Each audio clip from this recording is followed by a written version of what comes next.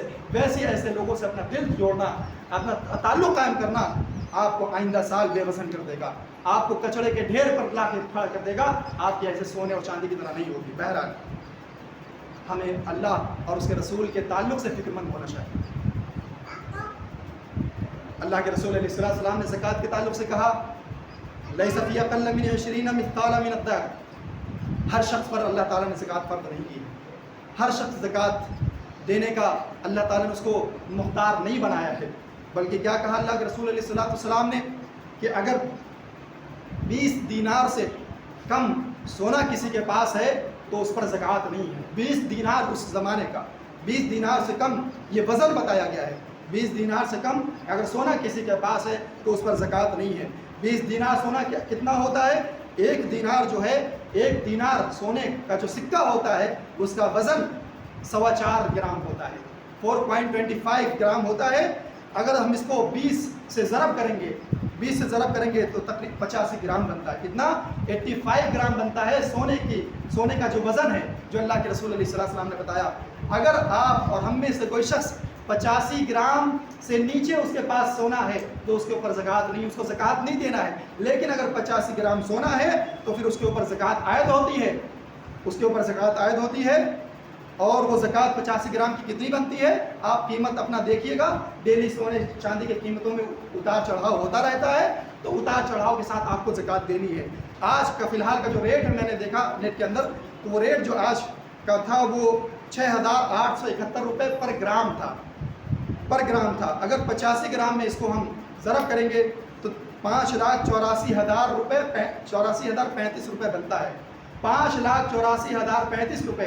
اگر کسی کے پاس سونا ہے یا اس کے اتنی جتنی مالیت ہے، مال ہے، پیسہ ہے، دکان کے اندر سامان لگا ہوا ہے، تجارت ہے، تو پھر اس کو زکوٰۃ دینا ہے.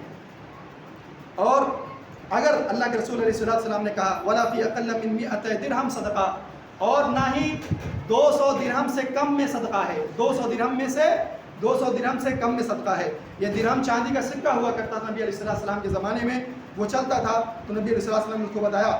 تو یہ 200 درہم کے جو مقدار ہے، ایک درہم کا وزن جو ہوتا ہے وہ 2.975 گرام ہوتا ہے.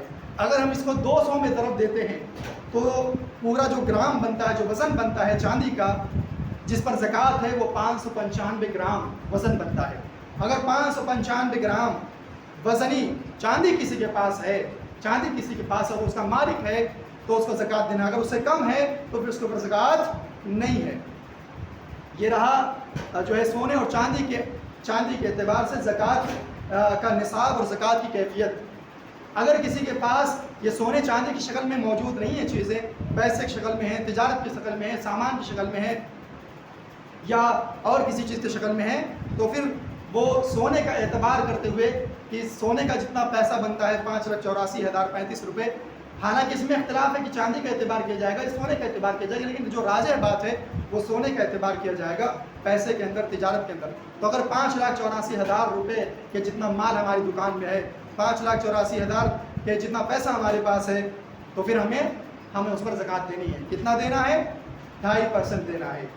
1 لاکھ میں 2,500 روپے دینا ہے. 100 روپے پہ 2.5 روپے دینا ہے. جب اتنا ہوگا تو 5,84,000 پہ 2.5% جتنا بنتا ہو آپ اس کو ادا کیجیے. اس کے بعد اللہ تبارک تعالیٰ نے جانوروں میں بھی زکوٰۃ فرض کی ہے. اللہ تبارک تعالیٰ نے جانوروں میں بھی زکوٰۃ فرض کی ہے، لیکن ہمارے وہاں جانوروں کا اتنا معاملہ نہیں، اس لیے میں جانوروں کی زکوٰۃ کا ذکر نہیں کر رہا ہوں. کھیتیوں کا جو زکوٰۃ کا معاملہ ہے، وہ جب کھیتیاں کاٹی جاتی ہیں اس وقت میں نے 12 بیان کیا، اس کو بھی میں اس وقت بیان نہیں کر رہا ہوں. ابھی ہم سے ریلیٹڈ جو چیز ہے، جس کا تعلق ہم سے ہے، وہ یہ صدقہ فطر ہے، فطرانہ، جس کو ہم فطرانہ بولتے ہیں. فطرانے میں بہت جو ہے ایک قسم کی سرکشی پائی جاتی ہے ہم مسلمانوں کے اندر. ہم اپنے سہولت کے لحاظ سے فطرہ دے دیتے ہیں اور سمجھ لیتے ہیں کہ ہمارا فطرہ ادا ہو گیا. ہمارے عالم بھی ہم سے جو جیسا ہم چاہتے ہیں ویسے ہی اسی روش پر چل کر ہمارے علماء ہم سے فطرہ وصول کر لیتے ہیں. نہ عالم یہ دیکھنے جاتا ہے کہ نبی صلی اللہ علیہ وسلم نے پیمانہ کیا دیا ہے، اور نہ عوام دیکھنے جاتی ہے کہ نبی علیہ السلام نے فطرانے کے طور پر پیمانہ کیا دیا ہے کہ فطرہ کس طریقے سے نکالا جائے گا، کیا وقت ہوگا اس کا، کتنی مقدار ہوگی.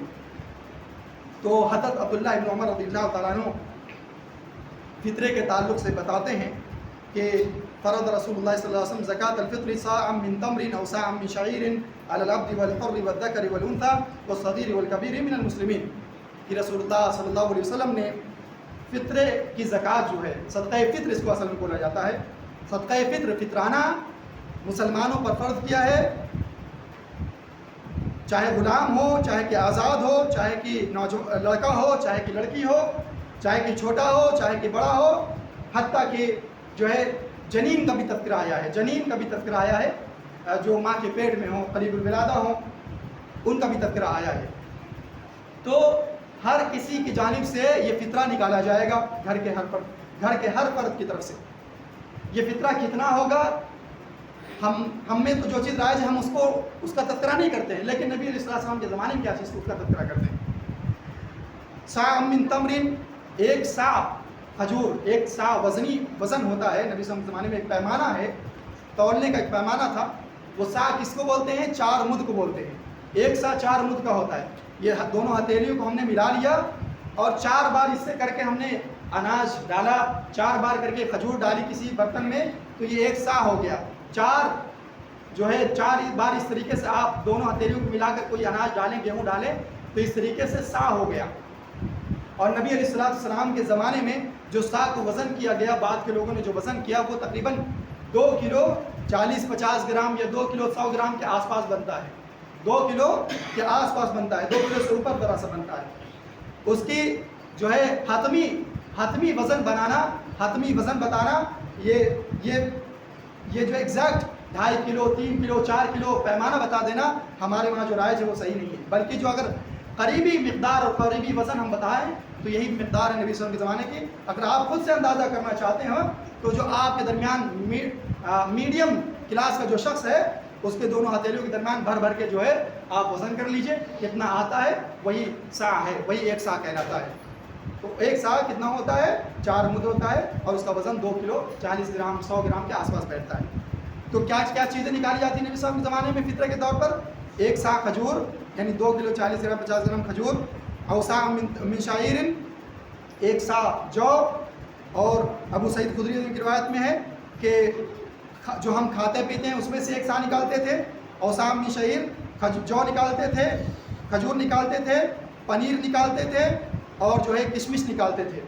اتنی چیزوں میں سے جو ہمارا کھانے پینے کی جو چیزیں تھیں اس میں سے ہم جو ہے فطرہ نکالتے تھے. اور فطرہ یہ نکالا کیوں جاتا ہے؟ اس کا مقصد کیا ہے؟ ایک حدیث میں وقت بھی بتایا گیا ہے کہ کب نکالا جائے گا، اور اس کا مقصد بھی بتایا گیا. کیا ہے؟ نبی علیہ السلام نے کہا من اداها قبل الصلاۃ فهي زکاۃ مقبولۃ، جو عید الفطر کی نماز سے پہلے اس فطرے کو ادا کر دے گا اسی کی زکوٰۃ مانی جائے گی، اسی کی زکوٰۃ مانی جائے گی. ومن اداها بعد الصلاۃ فهي صدقۃ من الصدقات، اور جو عید کی نماز ہو گئی اس کے بعد یہ فطرہ نکالتا ہے تو اس کی زکوٰۃ نہیں مانی جائے گی. اور ایک روایت میں ہے کہ طعمۃ للمساکین، یہ مسکینوں کا کھانا ہے یہ جو فطرہ نکالا جاتا ہے. پتہ یہ چلا اس حدیث سے یہ عید الفطر سے پہلے نکالنا ہے، نماز کی ادائیگی سے پہلے.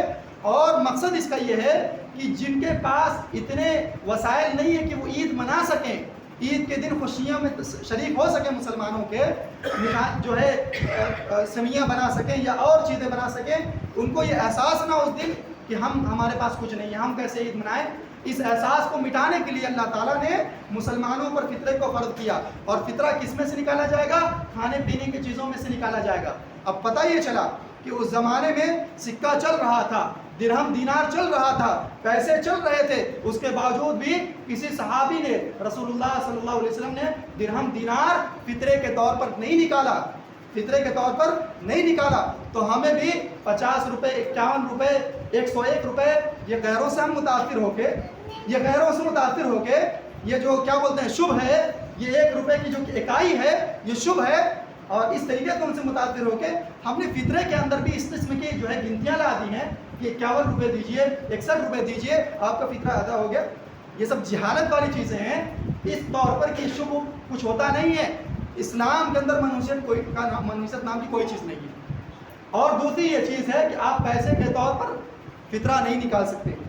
اگر آپ نکال سکتے ہوتے تو نبی علیہ السلام اور صحابہ بھی نکالتے, کیونکہ یہ ان کے بس میں تھا. اللہ کے رسول صلی اللہ علیہ وسلم نے حکم دیا اور صحابہ کرام نے نہیں لیا. یہی نمونہ ہمارے لیے ہونا چاہیے. کیا چیز نکالیں؟ جن چیزوں کا تذکرہ ان احادیث سے ملتا ہے. ہاں ہم میں سے ہمارے پاس کھانے پینے کی جو چیزیں, چاول ہمارے کھانے کی چیزیں, ہمارے کھانا کیا ہے؟ چاول ہے. ہمارا کھانا کیا ہے؟ آٹے وغیرہ ہیں. آپ گیہوں کے بجائے آٹا نکالیے, آپ گیہوں کے بجائے آٹا نکالیے. آپ اور جو کھانے پینے کی چیزیں ہیں جو استعمال کر کے غریب اور مسکین عید کے دن عید منا سکیں. اگر آپ نے 15 دن پہلے نکال دیا, 10 دن پہلے نکال دیا, چاہے آپ نے اناج ہی کیوں نہ دیا ہو, یہ صحیح نہیں ہے. صحابہ کرام کہتے ہیں وَكَانُوا يُخْرِجُونَ الْفِطْرَ قَبْلَ الْعِيدِ بِيَوْمٍ أَوْ بِيَوْمَيْنِ. چاند دیکھنے کے بعد اکثر بیشتر لوگ نکالا کرتے تھے. اگر کوئی بہت پہلے نکالنا چاہتا تو عید سے 1 دن پہلے یا اس سے 2 دن پہلے. اس سے پہلے کا تذکرہ صحابہ کرام کی زندگی میں, نبی صلی اللہ علیہ وسلم کی زندگی میں نہیں ملتا ہے. تو لہٰذا 10 دن پہلے کا قصہ ختم کیجئے, 15 دن پہلے کا قصہ ختم کیجئے, اور پیسے نکالنے کا قصہ ختم کیجئے. اپنے ہاتھوں سے لے جا کر اپنے قرب و جوار کے غریبوں اور مسکینوں کو پہنچائیے. وہ چیزیں پہنچائیے جو وہ عید کے دن استعمال کر سکیں, اور جو استعمال نہ کر سکیں عید کے دن, پھر آپ نے کوئی کہ زکوٰۃ نہیں دیا ہے. آپ نے نبی علیہ السلام کی رہنمائی میں زکوٰۃ نہیں دیا. آپ بنا وضو کے نماز پڑھیے, نماز قبول نہیں. آپ بنا اللہ اکبر کیے نماز پڑھیے, آپ کی نماز قبول نہیں. آپ سلام پھیرے بنا اٹھ جائیے, آپ کی نماز قبول نہیں. اتنا نبی کا طریقہ اہم ہے عبادتوں کے اندر. یہ فطرہ جو ہے یہ عبادت ہے, ہم ویسے اپنا منمانا نہیں کر رہے ہیں.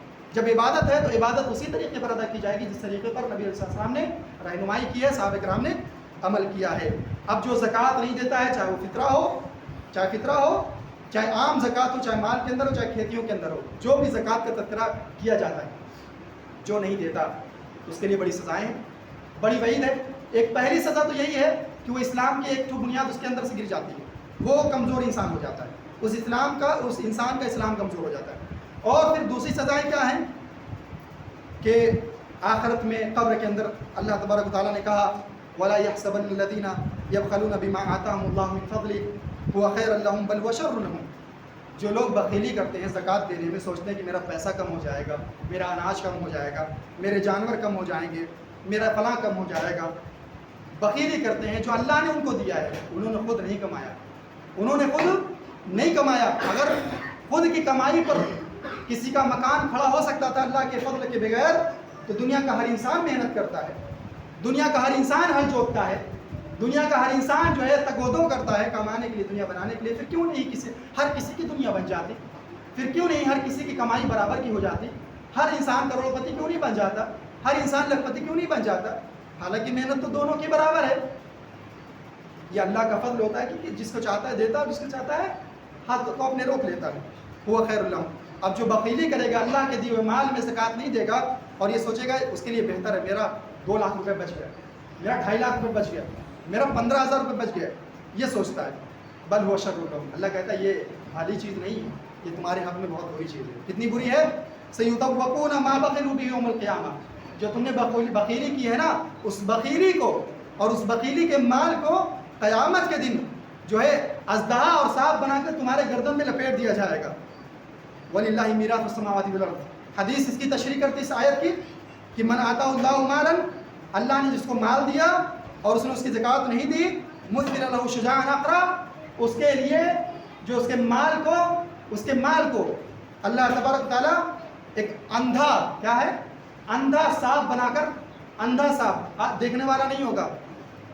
جانور کے اندر آج بھی تو ترس نہیں ہے, سامنے آ جائے تو آپ کو کاٹ لے, لیکن آپ نے اگر بخیلی کی ہوگی زکوٰۃ دینے میں اور یہ سوچا ہوگا کہ میرے لیے بہتر ہے کہ بچ گیا میرا پیسہ, میرا مال, قیامت کے دن اس کو اندھا بنا کر اللہ تبارک تعالیٰ سانپ اژدہا کی شکل دے گا, اور آپ کی گردن میں لپٹا ہوا رہے گا وہ.